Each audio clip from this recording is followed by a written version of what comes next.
Okay, so for Unit 3, that's getting to be a little bit more recent, so hopefully it's a little bit closer in your memory. Let me pick out some good questions to go through. We'll just take a few things here.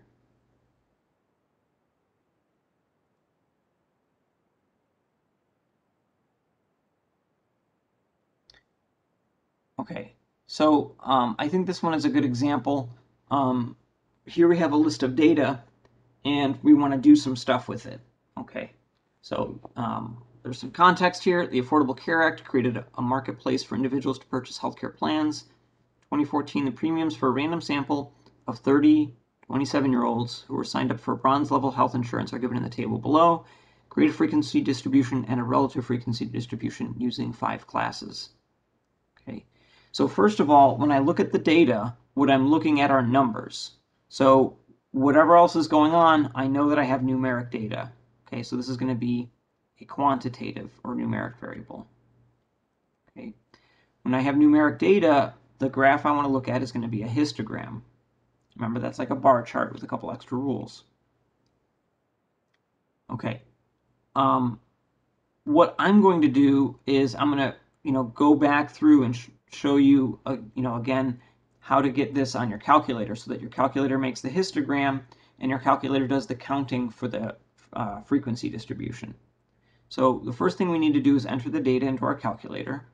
So I'm going to go to Stat, and then the first thing I'm going to do is hit Edit, and that's going to take me to my list editor. If you have stuff in there from a previous problem, you're going to want to get rid of it. So you can either hit Delete over and over again, or if it's a really long list, go up so that you're highlighting the list L1, hit Clear, and then hit Enter. Don't hit Delete. If I have a list and I say, oh, I'm going to go up and delete the list, and you hit Delete, you've deleted a list. Now L1 is gone, and nobody wants that. If you do that on accident, if I just hit Stat again and go up to this Setup Editor, it will reset my list editor. So I can see, hey, L1 is back. Okay. So we don't delete the list, we clear the list. All right, so now I'm going to enter the data into my calculator. And the idea is to have my calculator do the hard work for me. The hard work being, counting up where all these values are.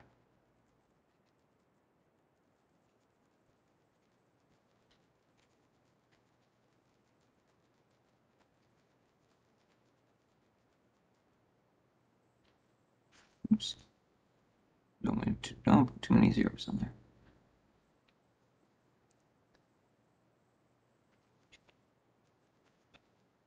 Okay, on an exam, and we saw this in some other problems, it'll say like the sum of x equals this. So the way that you can check and make sure that you entered everything correctly is if you hit Stat and hit Calculate one variable statistics. Okay, we're going to look at that sum x thing or sum x squared thing. Okay, or if it's 2 variables, the sum xy thing. Okay, and compare that to something we're given. Now this problem doesn't give you that, so we can't double check it, but that's the way that you check and make sure you didn't make a typo entering all of this data. Okay, because I don't have that check, I'm just going to go back through really quickly and make sure that I didn't make any mistakes.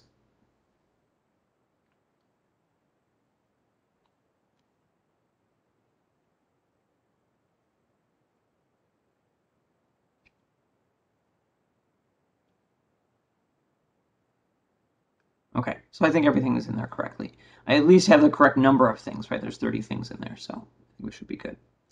All right, the problem then says the way that we're going to compute our class width is take the max minus the min divided by the number of classes. So it says to create a table using 5 classes. So I need to find the biggest and smallest x value in here, right? So you can scan through the list and probably find them. I think that, highlight everything. I think 286 is probably the biggest, and I think that 114 is probably the smallest. but I don't want to leave things up to chance. So again, if you go to Stat, Calculate, One Variable Statistics, and scroll down, it will tell you the min and max. So I can see for sure, oh, this is the smallest thing in the list and the biggest thing in the list. And that way I don't have to worry about whether or not I looked in the right spot. Okay, so the formula for class width is to take the max minus the min divided by the number of classes, right? So our max was 286, our min was 114, and we want to divide that up into 5 classes. Now, here's the thing. This comes out to 34.4.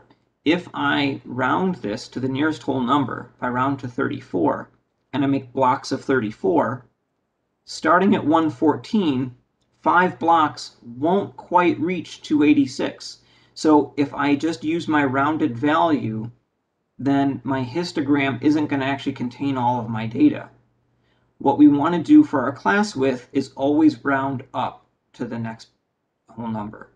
So here, when I divide, I get 34.4, but my class width is going to be 35. Okay, and it does tell you in the problem to round up. It doesn't say round to the nearest whole number, it sounds round up to the next whole number. Okay, the other thing that we're setting up here is instead of starting at 114, we're going to go down by a half so there's no confusion over anything getting double counted. But if my first class starts at 113.5, the next one is going to start 35 later. So what I'm going to do is I'm going to take 113.5 and I'm going to add 35. Okay, so I get 148.5. That's where the second class starts, which is where the first class ends. Okay, now I take that 148.5 and I add 35, and that gives me where the next class starts, 183.5, which means that's where second class ends. And we just keep repeating, right? So we have 218.5,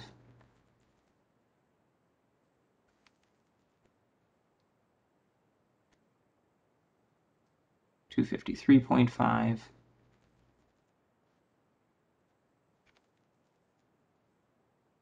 okay, and the last class will end at 288.5. Okay, I don't want to count up those 30 things individually and find out which one they go in. I want my calculator to do that for me. So what we're going to do is create a histogram. So I'm going to go to StatPlot, make sure that it's turned on, and go down and select the histogram under Type. Okay, it says you have an X list and a frequency list. My X list, I put the X values in L1.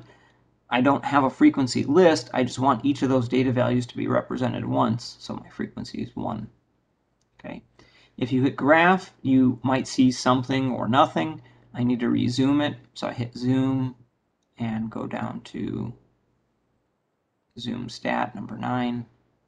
Okay, that puts a histogram on my screen, but it says that I want to do this using 5 classes, and here I have 7. Okay, I count 6 bars, but this one here is still a bar, so that's the 7th bar. It just has a height of 0. So to get my calculator to line up with what I have here, I need to make some adjustments. So I'm going to go to Window, and I'm going to adjust 2 things. The first thing I'm going to do is make sure that my start matches up. So this is starting at 114, and my problem, I want it to start at 113.5. Okay, so that's the X min. The next thing that I want to do is readjust it so that my class width is the same. And that's what this the X SCL, right? The X scale gives me my class width. So I want that to be 35. And now if I hit graph, then I'll get the 5 bars that I'm supposed to get. Okay. Now when you readjust it, if you go to from 7 bars to 5 bars, the heights are going to go up by a little bit. And they may go up off of your screen. If that happens, you can also adjust the X max so that you can see the top of all of your bars. Okay, in this case, I don't have to. All right, so now when I hit trace, it will show me each of the bars, and it tells me on my calculator screen where it starts and stops. So this is going from 113.5 to 148.5, and that matches the class that I want. So I say, oh, perfect. N is 9, so I have 9 things in there. Okay. The next bar, 148.5 to 183.5. That's exactly what I have entered. The N is 11. Okay. My next one starts at 183.5 and has 8 things in there. My next bar has 0. And the last one, starting at 253.5, has 2 things. Okay, and again, you could add these up to double check and make sure that they add up to 30 so that we've counted everything correctly. Okay, that does indeed add to 30.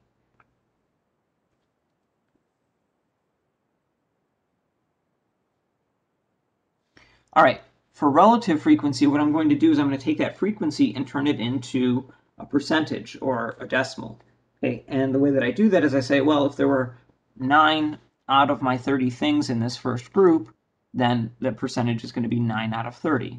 So we take 9 divided by 30 and put it in the first box, right? 11 divided by 30, right? And so on. So we're just dividing by the total to get a percentage. So 9 divided by 30 gives me exactly 0.3. For relative frequency, it says round to 3 decimal places, so I'm going to leave it as a decimal. It didn't tell me to report it as a percentage, so I'm not going to bother converting it to a percent. Okay. The next one is 0.366. If I round to the 3rd decimal place, that will be a 367. And so on for the rest of them, right?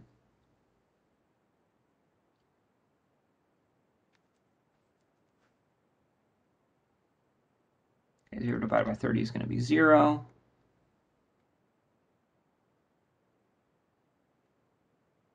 And then I get 0.067.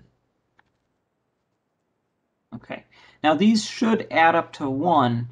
In this case, if I add up what I wrote, right, if I take 0.3 plus 0.367 plus 0.267 plus 0 plus 0.067, I get just a little bit more than 1, and that's just rounding error. Okay, so if it's close, if I was rounding to 3 decimal places and I get like, an extra 1 more or 1 less in that 3rd decimal place, that's not a problem and we don't worry about that. But if I added up these relative frequencies and they came out to like 1.1 or like 0.8, okay, then I would say I made a mistake somewhere.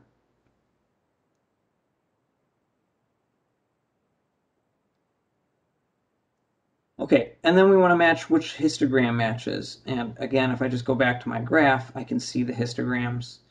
And again, you can hit trace to see the heights to make sure that it lines up exactly. So if there are 2 that look very similar, then you can use that to double check, right? But I want,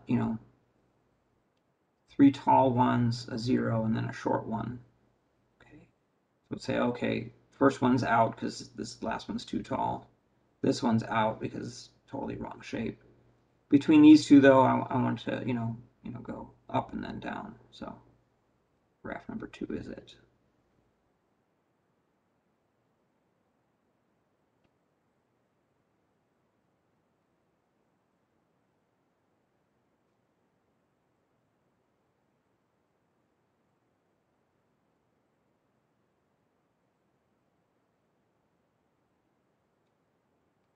Okay, let's go through one more stats problem.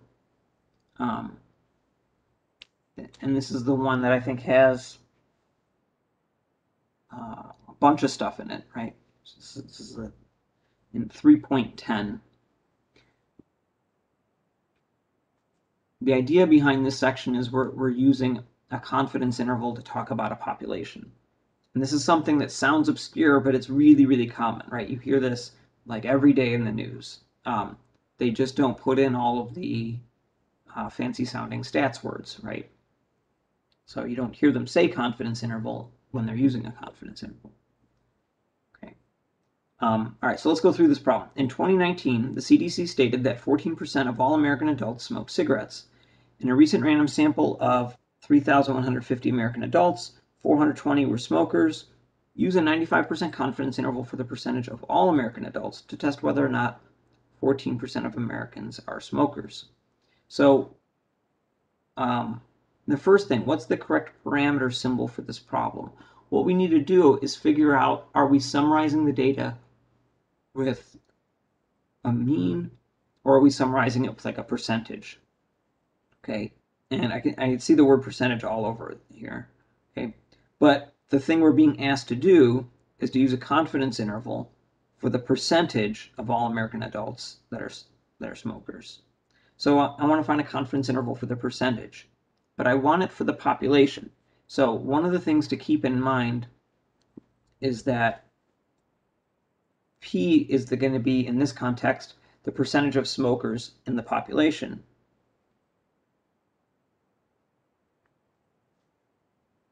So the percentage of all adults that smoke.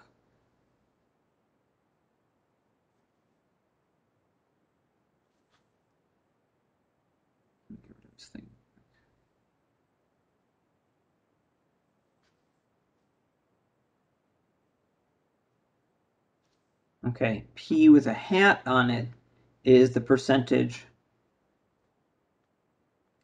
of the sample that smokes, of the 3,150.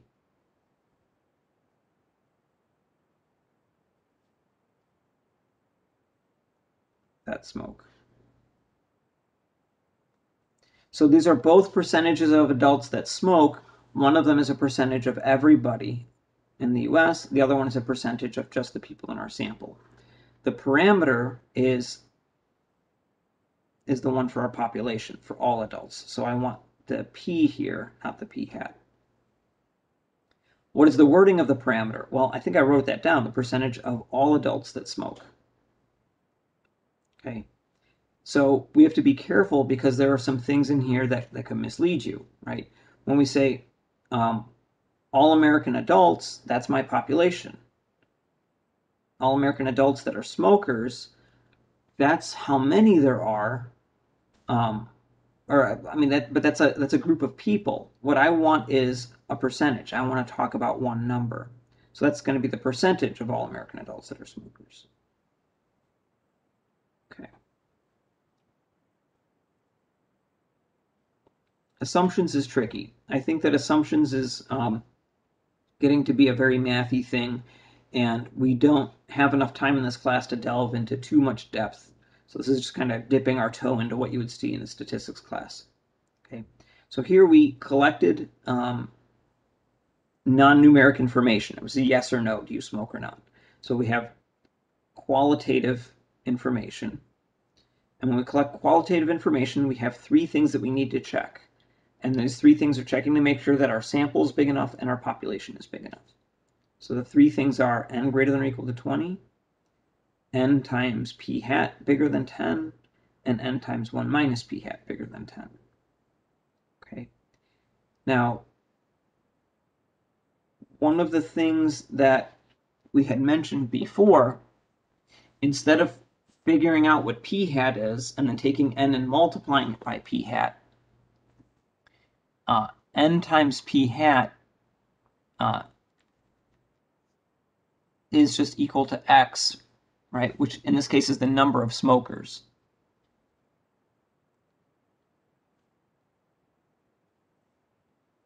Okay, n times 1 minus p hat is n minus x, which is the number of non-smokers.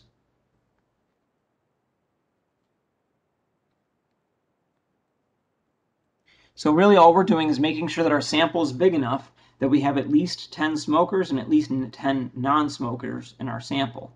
Right? If you take a sample of over 3,000 people and you only get one person that's like, a non-smoker, okay, then maybe your sample size isn't big enough because, that's one lonely person in that big group, right? We want to make sure that we have enough that we can actually get a percentage.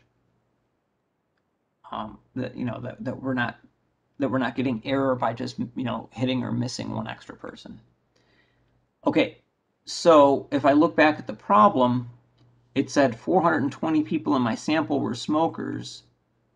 Okay, So that n times p hat is 420. Okay. If I have 420 people that were smokers and I have 3,150 total people in my sample, then the difference is going to be the number of non-smokers. So I'm going to take 3,150 minus 420 to get 2,730.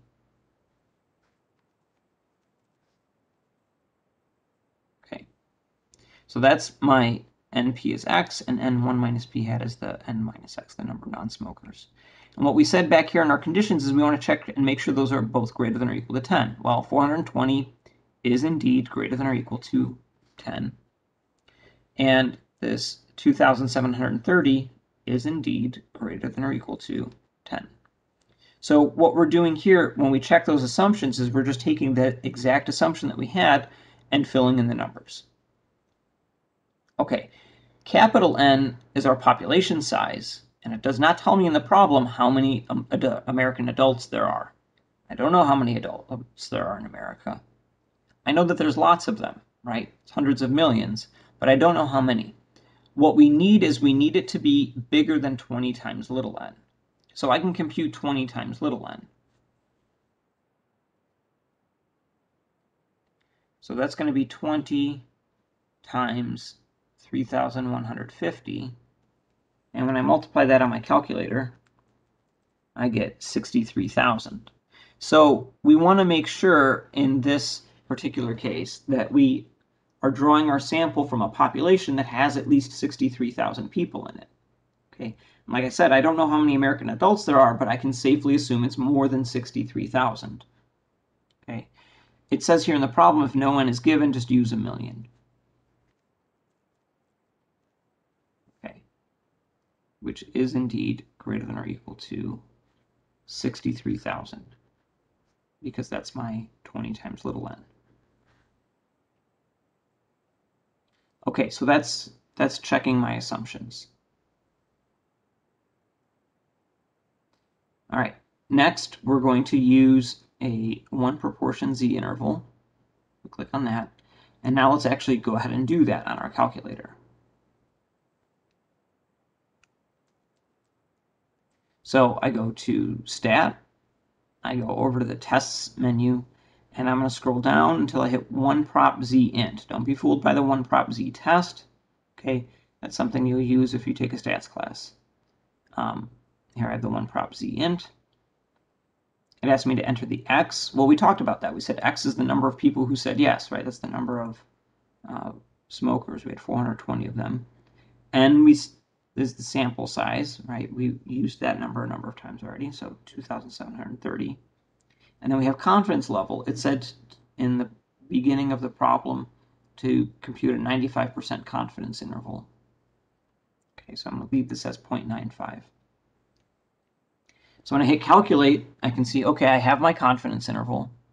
And it also tells me what p hat is. P hat is the percentage of people in my sample that are smokers. Okay, so that's going to be my point estimate.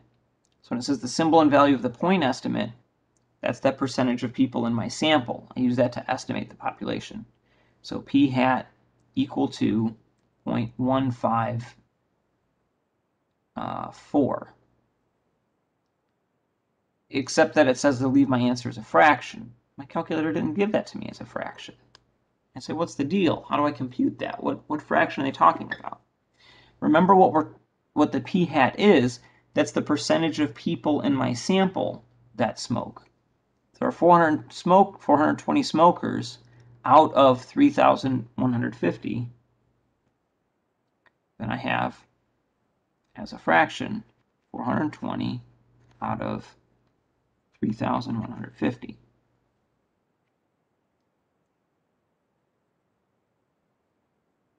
Okay, as I enter that in, I realize now that because I wasn't looking at it, I put the wrong n in my calculator. I put 2,730, but n is 3,150. That 2,730 was the number of non-smokers. Okay, so I made a little mistake. I'm going to go back and fix that before we fill out anything else.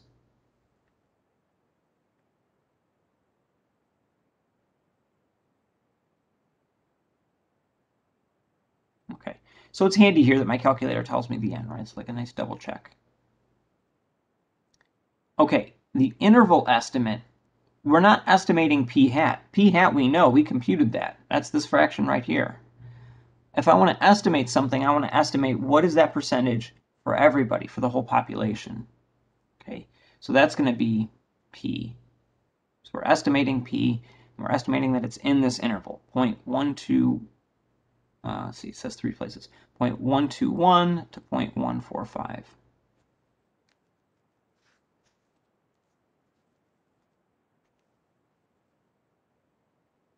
Okay, now if I were to draw this out, and you don't have to, but just to give you a little visual, okay, I have this confidence interval,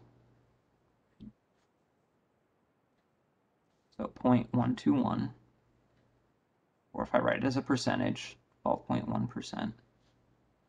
And that goes up to 0.145, which is 14.5%. Okay. And in the dead center, I have my p hat, which is, as a decimal, 0.133, or 13.3%. Okay.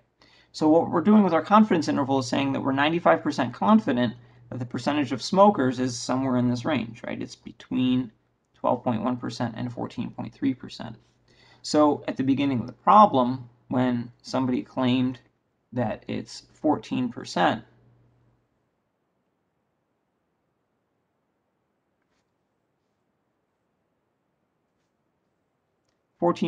is between 13.3 and 14.5, right, somewhere over here.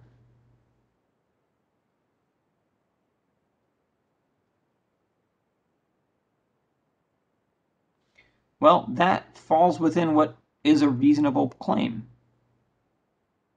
Okay, so when we go to talk about this, well, we're 95% confident that the P, right, the percentage of all American adults that are smokers is between 12.1% and 14.5%. Well, then somebody saying that it's 14% is a reasonable claim. I don't have any reason to suspect that that's wrong. So since that claimed value of 14% is in the interval, there's no reason to suspect that they are wrong. So we don't have any evidence that it's changed from that 14%. That doesn't mean that we have evidence that it is 14%, because we could just as strongly say that it's 13%. Okay, so confidence intervals are a little bit weird. We don't really have proof that something is a number. We have proof that it's, not a number, right? All right.